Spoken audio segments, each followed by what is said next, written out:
मिथिलांचल के सभी वीडियो देखने के लिए हमारे मिथिला दर्शन चैनल को लाल बटन दबाकर सब्सक्राइब करें और घंटी के निशान के बटन दबाएं ताकि सभी नई वीडियो आप तक तुरंत पहुंचे।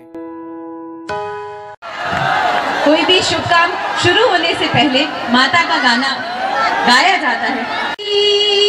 मंगला काली भद्रकाली कपालिनी दुर्गा क्षमा शिवा धात्री स्वाहा स्वधा नमोस्तुते। एक बार हाथ उठा के जोरदार ताली बजा के बोलिए जय माता दी। कितना निर्भया बनी अब कौनो बेटी, जाना तानी नू निर्भया कितना निर्भया बनी अब कौनो बेटी। हम निश्चर के काट देव बोटी बोटी ना निर्भया बनी अब कौनो बेटी। हम निश्चर के काट देव बोटी बोटी। माई हो आदेश एक बार देगा, माई हो आदेश एक बार देगा।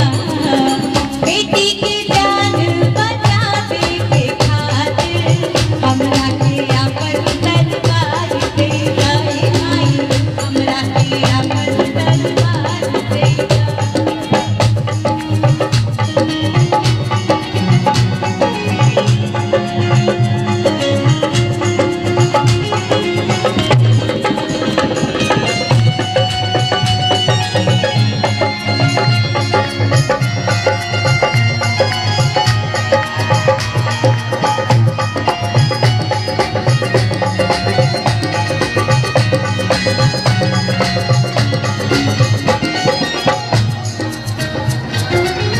कि बेटी मासूम कली मर गली गली सुख जाली खिले से पहले।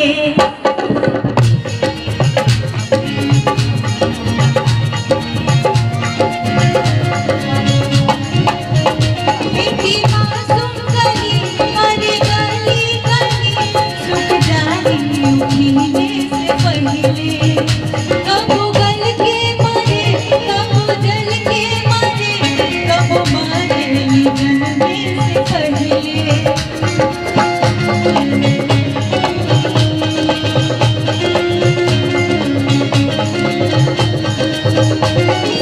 महिषासुर रस घेरे राक्षस भेष बदल के रहे। कि महिषासुर रस घेरे राक्षस भेष बदल के रहे। का बतलाए